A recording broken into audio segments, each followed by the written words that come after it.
So a lot of people have asked us, why 1,000 Bernies as opposed to 1,000 progressives? Yeah, that's because our motto was, for a while, it was creating 1,000 Bernie Sanders. And we've kind of, we're playing with our motto, trying to figure out what the best one is. He is the most popular politician in the country.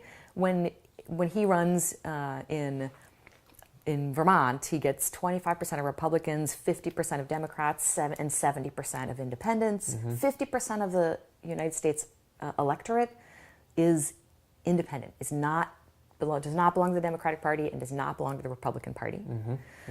And if I may, I'm going to pop up this little chart here. Let's do this. Everybody talks about like the Democrats on the left and the Republicans on the right? And I'm talking about the voters. And maybe we'll put the Republican Party over here, the politicians, but the voters are here, the Democratic voters are there. And nobody talks about this, which is, this is pro-billionaire and pro-corporate. And this is pro-people up here. And Bernie, this is Bernie, right? Right. That's Bernie. Exactly.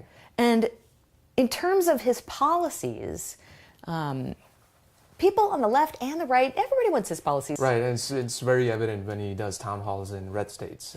The West Virginia Medicare for All one that comes to mind is here's a bunch of Republican voters, cheering for single-payer healthcare.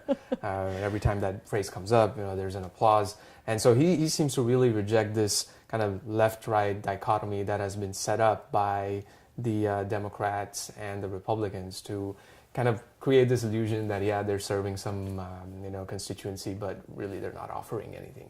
Right. Yeah. That's right. Yeah, and you sometimes bring up the wedge issues and how that plays into it. Yeah, and there's two parts to it. First is the positive part, which is the actual points of alignment between the so-called left and right. There's about 19 or so that Ralph Nader identifies in his book Unstoppable. There's so many. So, for instance, there's strong alignment between the two for privacy rights, net neutrality. Anti-war movements are strengthened by activities on both sides. Yeah. Planned Parenthood actually for a long time was even a Republican position. It was a famous phrase that any parenthood should only be a Planned Parenthood. Was that Reagan? Yeah, I think so.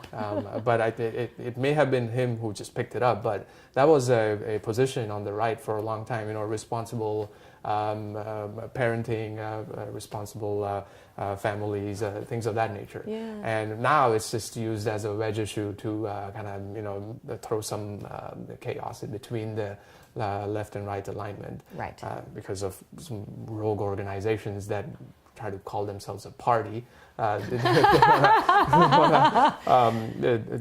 want to be able to seem as if they're offering something, and what they're offering are these wedges. That's the negative part. And what they're offering is a team, right? There's red team and there's blue team. And the blue team. And I really believe that these are cultural more than anything. Right. That people are culturally red or they're culturally blue. Right. And we've been sort of made to hate each other by these wedge issues, by the party management, and it's not healthy, and it really separates us when we have so many issues that we all want jointly that people agree on. Yeah, and I think there's a phrase that goes, "Culture eats policy for breakfast." So that's really that really is the prime mover of alignment before you can start drafting the policies that everybody can agree on. And addressing these cultural differences comes through actually talking, holding the town halls, and holding these sessions across left and right sides of the spectrum. Right. To find either the 19 points of alignment, or some community might determine that there's something else that they require. That's right. In this direction, as opposed to just playing this game that's being thrusted upon the populace to play, and just distract yourselves, just argue amongst yourselves in these wedges. Forget about this dichotomy. And the one thing that we have found that really helps in getting people to sort of coalesce, but both Republicans and Democrats, Trump and Clinton and Bernie, everybody, is Les Leopold's Runaway Inequality Workshop. Yeah, so I wanted to ask you that. I know the Incorruptibles did that. We train people in that workshop. Yeah, and can you expand a little bit on that? That workshop is amazing. First of all, everybody leaves that workshop hopping mad at the 1% and ready to kick their butt. Okay? He just walks you through all of the ways in which the 1% are using corporate structures to just outright steal from people and like imprison people and let people die. Whether it's the health insurance stuff or the opioid epidemic. The opioid epidemic was caused by a drug company that knew exactly what they were doing. It's as bad as the tobacco companies. Right. They knew they were going to addict people, and they did it on purpose because they were going to make more millions of dollars above and beyond the billions they already have. Right. That's right. And to add to that, I think Les Leopold also kind of discusses some, breathtaking statistics that have manifested themselves in the last 30 years or so after the neoliberal agenda got put in place in full swing. And did you want to kind of talk about some of those? Oh my gosh, remind me. Some of the ones where wealth concentration for 0.1%. Yeah, absolutely. Like the CEO pay that used to be at like 35 times the amount that the average worker got, and now it's hundreds of times more than the average worker. Right, now the range is between the 350 and some estimates put it at 600 too. Yeah, I think I've seen some even beyond that. And there's no way where democracy, this word, again, that gets thrown around a lot, can coexist with economic disparities that Les talks about. That's right. They are fundamentally, diametrically opposed to each other. Right. They've known this for, who was it, Aristotle, who wrote about it, thousands of years ago? That you can't have inequality, real high inequality at the same time as democracy. You just can't have it. Yeah. His main discussion centered around property. If you have, let's say, democracy by majority, then how do you reconcile the fact that the minority has some property, the majority is going to come for it, and in 5-10 minutes you're going to have the whole structure dissolve. So on one hand there is rule by majority, and then the other there's called otherwise known as democracy. Otherwise known as democracy, the Greek democracy, and on the other there is the thing to reconcile, which is property and minority rights. Interests, right. And so his answer was, you reduce inequality. Right.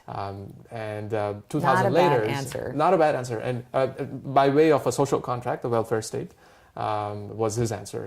2000 years later or so, the same question was posed by James Madison in the constitutional debates. Same thing comes up all the time when you're trying to reconcile democracy against. And here you have Madison's answer, which is not reduction of inequality, but reduction of democracy. Yeah. And so it was constitutionally protected. Few people had the right to vote initially. Democratic struggles actually activated a lot more people to bring more people into the fold. People of color, women, non-property owners, et cetera, who had the right to vote, and including then 18-year-olds. If you're sending them to war, they should have the right to vote. That's right. And man, we could go on about theory and history and all this stuff. And the original question was why Bernie Sanders, right? Why are we talking about Bernie Sanders? But Bernie really is this person who sort of represents policies that the vast majority of American people want. Right. And he recognizes that this fundamental conflict right now between the political sphere and the economic sphere. Economic, highly undemocratic, highly unequal distribution of wealth. That is just going to produce very obvious and predictable outcomes on the political side. And he always says that his biggest concern is that we are becoming an oligarchy. And that's what happens when inequality gets too high. So I think we were talking about the right thing. And also becoming, I think we're well on our way on being an oligarchy. Oh, yeah. I mean, we are an oligarchy. I think we're there, We're there. So we've a little bit shifted away from saying we create thousands of Bernie Sanders because we're trying not to, be divisive. Right. But I'm not sure that Bernie's that divisive. Quite the contrary. I think The only thing that he's dividing is, the corporate Democrats who kind of hate his guts, and the rest of the country. Let's be fair. There are quite a number of Democratic voters who feel that he's not their guy, and that's cool. Right, I get that's that. true. Yeah, I get that. There's fair. personality. There's all sorts of things caught up in there. So let's not be unfair to them. That's totally fair. Yeah. But hey, the Incorruptibles, we're here for everybody, right? We're here. We're against the 1%, and we're for the people, and we want to make sure that we have a real democracy, including reducing inequality. Yeah, totally agree. Cool. If you like this YouTube video, then please subscribe to our YouTube channel. If you want to donate or volunteer, you can visit us at theincorruptibles.us.